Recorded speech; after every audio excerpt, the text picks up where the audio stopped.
ठीक है, तो देखिए आप इसमें मैं क्या कह रहा हूँ, इसमें value of E and type of collision, ये कैसे रिलेटेड है? Value of small E and type of collision. ठीक है, स्मॉल ई का मतलब मैं क्या कह रहा हूँ, स्मॉल ई है आपका relative velocity of separation upon relative velocity of approach. ठीक है, तो पहला ध्यान रखें बेटा, बिल्कुल ये याद रख लें, अभी कोलिज लिख लें जैसे अभी फटाफट क्वेश्चन करने के लिए, कि स्मॉल ई की वैल्यू 1 कब होती है? ये होती है इलास्टिक कोलिजन की। लॉ नंबर 3 का ही पार्ट समझ लीजिए आप, अब आपको मीनिंग क्लियर है इलास्टिक कोलिजन, इसलिए मैं यहाँ लिख पा रहा हूँ, वहाँ नहीं बताया था। इलास्टिक कोलिजन में कोफिशिया इलास्टिक बॉडीज के बीच अगर कोलिजन होगी तो कोफिशिएंट ऑफ रेस्टिट्यूशन ई हमेशा क्या रहेगा? 1 रहेगा। ठीक है, जब बॉडीज में initial kinetic energy equal to final है, तो बेटा ध्यान रखें जब भी इलास्टिक कोलिजन की बात आ रही है ना, मैं ये वाली इक्वेशन यूज नहीं करने वाला हूँ, kinetic energy initial equal to final, मैं यूज करता ही नहीं हूँ उसको, क्योंकि इसमें दिक्कत है, इसमें सारी वेलोसिटीज स्क्वायर के टर्म में है। ठीक है ना, सारी वेलोसिटीज स्क्वायर की टर्म में है, तो मैंने उन 3 लॉज में आपको ऐसा बताया भी नहीं, मैंने लॉ नंबर 3 में सीधा ई से डील करना बताया। ठीक है, तो इलास्टिक कोलिजन का हमारे लिए मतलब रहेगा ई इक्वल टू 1। हम ये इक्वेशन नहीं अप्लाई करेंगे प्रॉब्लम्स में जब तक कि बहुत ही कुछ अलग से ही प्रॉब्लम दिखेगी कि आपको काइनेटिक एनर्जी की टर्म में ही सब बातें कर रहा है।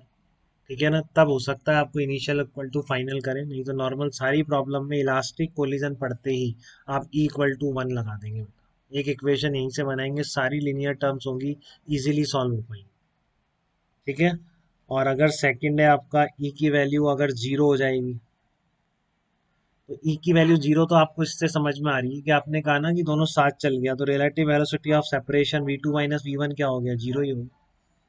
तो आपको ई की वैल्यू जीरो, तो इससे समझ में आ जाएगी कि मैं ई की जीरो का मतलब क्या है, कैसी कोलिजन, जब दोनों साथ चल गए आफ्टर कोलिजन, तो वो क्या होगी?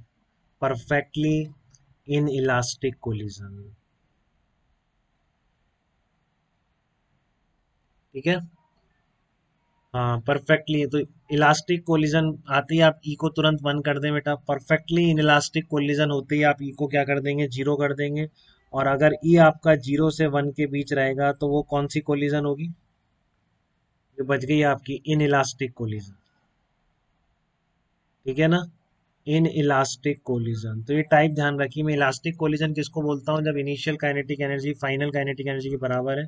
न्यूमेरिकल्स में क्या यूज करना है? इक्वल टू 1, एक इक्वेशन इससे बनाई, फिर ये लगा दिया, और फिर सोचें कि अब हम कंजर्वेशन ऑफ काइनेटिक एनर्जी भी लगा दें, कोई फायदा नहीं होगा, नुकसान नहीं होगा, उससे एक्स्ट्रा इक्वेशन नहीं बनने वाली, कोई रिजल्ट नहीं देने वाला है। इलास्टिक कोलिजन के लिए आप एक कंडीशन लगाइए, वो इक्वल टू 1 है। परफेक्टली इलास्टिक का क्या लगाएंगे आप? दोनों की velocity along the line of impact same कर दें, तो ई अपने आप जीरो आ रहा है। अगर ई की वैल्यू 0 से 1 के बीच है तो वो क्या कहलाएगी? आपकी इन इलास्टिक कोलिजन कहलाएगी। ठीक है, क्लियर है बेटा सबको? ध्यान रखेंगे इस चीज को, इक्वल टू 1 मतलब इलास्टिक कोलिजन, इक्वल टू 0 मतलब परफेक्टली इन इलास्टिक कोलिजन, और if e lies between 0 and 1 collision is said to be inelastic collision. ठीक है, तो एक प्रॉब्लम देख लें छोटी सी, इसका आंसर करके बताएं इस तरह के एप्लीकेशंस का, जिससे आपको पता पड़े कैसे इनको यूज करना है। A particle of mass small m is moving with speed u, collides perfectly inelastically with another particle of mass 2m at rest। तो क्या कह रहा हूं मैं? ये पार्टिकल ऑफ मास m, देख लीजिए ढंग से इसको बिल्कुल, ए particle of mass small m moving with speed u, moving with speed u collides perfectly inelastically, collides perfectly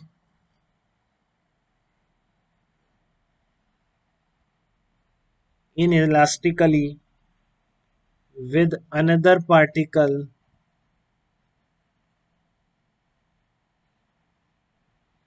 with another particle of mass 2m at rest। ठीक है, पार्टिकल ऑफ मास है moving with speed u collides perfectly inelastically with another particle of mass 2m at rest। Find out loss of kinetic energy of the system in the collision। Find out loss of kinetic energy, loss of kinetic energy of system in the collision, loss of kinetic energy of system in the collision। तो इस collision में loss of kinetic energy कितना होगा ये बताइए। Particle of mass m moving with speed u collides perfectly inelastically with another particle of mass 2m at rest, find out loss of kinetic energy of system in the collision। आप निकाल देंगे क्या इसका answer? बिल्कुल। क्या करेंगे एक बार कर लेते हैं। परफेक्टली इलास्टिकली कोलाइड हो रहा है, इसका मतलब आफ्टर कोलिजन दोनों साथ पे चलेंगे और इनिशियली ये रेस्ट पड़ता है। यही था सिचुएशन बेटा, बना लेंगे इसको इस तरह से। ये आपका इनिशियल स्पीड यू से आ रहा है, moving with speed u collides perfectly inelastically with the 2m at rest. तो यू जीरो था। परफेक्टली इन इलास्टिकली का क्या मतलब हो जाएगा बताइए। अब इसने पार्टिकल का कुछ, इसने ये नहीं बताया कि ये कैसी हेड ऑन है क्या है, तो हम हेड ऑन मान लेंगे डिफॉल्ट केस। ठीक है ना। इसको लिखना चाहिए था कोलाइड्स परफेक्ट अंदर particle of mass 2m at rest, find out loss of kinetic energy. इसको लिखना चाहिए था कि बिल्कुल ये क्या है, हेड ऑन कोलिजन है। तो हेड ऑन कोलिजन है तो आपका ये यू जीरो पर है, तो ये दोनों क्या हो गए, कोलाइड कर गए साथ में। तो find out loss of kinetic energy, perfect elastic है तो कितना हो जाएगा, साथ में चल देंगे बेटा, ये दोनों साथ में चल देंगे। कितनी स्पीड से, v स्पीड से चल देंगे मान लो। ठीक है, तो ये कॉमन स्पीड निकाल सकते हैं। आप क्या करेंगे, M you equals to 3m हो जाएगा आपका। ठीक है, 3m इंटू वी, तो कॉमन स्पीड कितनी आ गई, u बाई 3 आ गई। तो इनिशियल डेल्टा के क्या हो जाएगा, लॉस निकाल दो। इनिशियल काइनेटिक एनर्जी कितनी थी, हाफ एम यू स्क्वायर। हाँ बिल्कुल सही आया लोगों का, ये कार्तिक एग्जैक्ट है आप। Half m u square minus 2 into 1/2, sorry total mass एक साथ ही लिख दो पूरा। 3m मास चल रहा है u/3 से, ऐसे ही चल रहा है, यही तो है बेटा। पहले initial kinetic energy half m u square थी, फिर आफ्टर कोलिजन वेलोसिटी u/3 हो गई। तो हाफ इंटू 3m का स्क्वायर, यही हो जाएगा। 3m टोटल मास बन गया, वी स्पीड से जाने वाला, क्योंकि परफेक्टली इन इलास्टिक कोलिजन लिख रखी है। दूसरा loss of kinetic energy of the system in the collision. ठीक है, तो आप इसमें लिख दीजिए collision is head on, collision is head on. ठीक है, तो ये सही हो जाएगा बिल्कुल। तो अब कितना आ गया आंसर इसका, half m u square minus 1/6 हो जाएगा क्यों, सही है। तो ये आ जाएगा 1/3 mu स्क्वायर। इतना लॉस हो गया इस तरह की। तो आपसे पूछा आफ्टर कोलिजन डिफॉर्मेशन एनर्जी कितनी है, तो यही डिफॉर्मेशन एनर्जी है 1/3 mu स्क्वायर। जो लॉस हुआ काइनेटिक एनर्जी का वही क्या है, डिफॉर्मेशन। ठीक है, तो केवल डिफॉर्म ही डिफॉर्म हुए, पार्टिकल में रिफॉर्मेशन हुआ ही नहीं।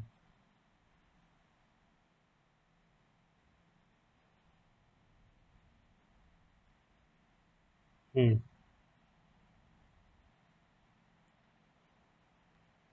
यहाँ तक बेटा बात क्लियर है क्या आपको, बिल्कुल कोई दिक्कत तो नहीं है किसी को।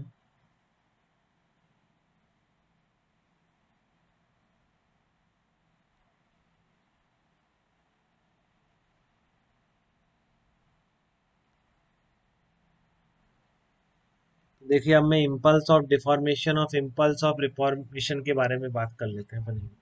ठीक है ना, तो मैं आप, हाँ बताइए बेटा।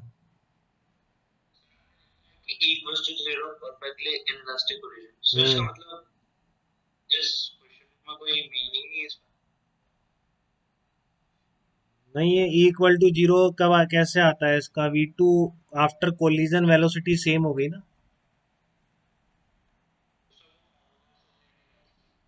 हाँ, v2 - v1 upon u1 - u2, तो v2 - v1 जीरो होने का मतलब ये है कि v2 इक्वल टू v1। तो वो मैंने यहाँ यूज कर लिया ना। लेकिन मुझे पहले से पता है परफेक्ट इलास्टिक का मतलब है आफ्टर कोलिजन सेम हो जाती है, तो उससे ये निकल के आया इक्वल टू जीरो। अब मैं इससे वापस उल्टा जाऊंगा तो क्यों जाऊंगा। ठीक है, मैंने equal to zero perfectly elastic की डेफिनेशन ही है कि डिफॉर्मेशन ही डिफॉर्मेशन रहा, रिफॉर्मेशन हो ही नहीं पाया। ठीक है, चलिए तो मैं आपको थोड़ा सा ई के बारे में और एक्सप्लेन कर दूं, कभी कोई पूछ ले, वैसे आज तक पूछा नहीं, बट थोड़ा सा इम्पल्स की टर्म में और अपन देख लेते हैं कि कई बुक्स में लिखा हुआ है इस तरह का। बट जेई में प्रोबेबल्स में से कभी कोई पूछ ले तो ठीक है ना, तो आपको पिक्चर क्लियर हो या वो कॉम्प्रिहेंशन कुछ बना दे इस तरह के एक्सप्लेनेशन का, और फिर कुछ उसमें से एक दो बातें पूछ लें, तो पहले से देखा हुआ होता है तो कॉन्फिडेंस बढ़ जाता है हमें। ठीक है ना। तो value of E for different type of collision, value of E for different type of collision, different type. ये एनालिसिस करने के लिए बेटा न्यूमेरिकल्स की कहानी खत्म हो चुकी है, लॉज वो तीनों यूज करने हैं बिल्कुल उसी तरीके से जैसे मैंने बताया। इलास्टिक में इक्वल टू 1 कर दो, परफेक्टली इलास्टिक में दोनों की वेलोसिटी सेम कर दो। ये जस्ट कभी कोई impulse of deformation, impulse of reformation, इस तरह की कई टर्म चलती हैं। ठीक है। तो कभी कोई आपसे पूछ ले उस वजह से मैं बस बता रहा हूँ ये। ठीक है ना। तो इसको मैं ये भी कह देता हूँ इम्पल्स एनालिसिस, इम्पल्स के थ्रू एनालिसिस कर रहे हैं, प्रॉब्लम करने के तरीके में इसकी जरूरत नहीं पड़ती, उन्हीं तीन लॉ से वैसे ही गवर्न। ठीक है। कभी कोई स्पेसिफिकली आपसे पूछ ले impulse of deformation, impulse of reformation कितना है, तो मैं आप बता दें इसलिए बता रहा हूँ। ठीक है। तो देखो क्या हो रहा है, कोलिजन में आपका ये m1 मास का पार्टिकल है, इसकी स्पीड u1 है। ये आपका m2 मास का पार्टिकल है, इसकी स्पीड u2 है। तो किसी बीच में ड्यूरिंग द कोलिजन m1 और m2 की वेलोसिटी, साथ बनाना चाहिए मुझे, m1 m2 की वेलोसिटी ड्यूरिंग द कोलिजन क्या है, एक पॉइंट पर आकर सेम होती है। बेसिकली मैं यहाँ से बोल सकता हूँ कि यहाँ तक तो क्या हो रहा है, डिफॉर्मेशन हो रहा है। ठीक है। यहाँ तक तो क्या हो रहा है, डिफॉर्मेशन हो रहा है। और इसके आगे क्या हो रहा है, इसके आगे ये हो रहा है कि V1 है और ये V2 है। ठीक है। और M1 M2 वैसे ही है, तो ये पूरा रिफॉर्मेशन की कहानी है, ये आपकी रिफॉर्मेशन है। ये मैं आपको बता चुका हूँ। जैसे स्प्रिंग ब्लॉक सिस्टम में स्प्रिंग दबती जाती है जब तक कि वेलोसिटी सेम नहीं होती, दबते ही जाते हैं जब तक कि दोनों की वेलोसिटी सेम नहीं होती। तो U1 U2 से दोनों की वेलोसिटी सेम होने तक का डिफॉर्मेशन है, और सेम वेलोसिटी से फिर अलग होने तक का रिफॉर्मेशन। ठीक है। तो यहाँ पर from conservation of linear momentum में क्या लिख रहा हूँ देखो आप,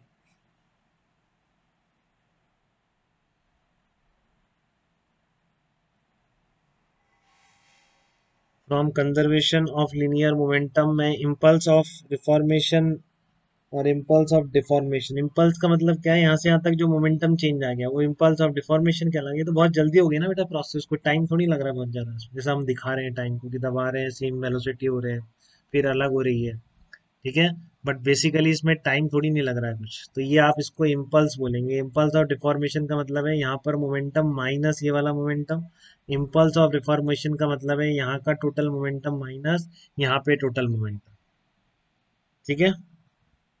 क्लियर है। तो हम इस इम्पल्स ऑफ डेफॉर्मेशन और रिफॉर्मेशन की कहानी कंटिन्यू करते हैं। पहले यहाँ तक आप बता दीजिए कोई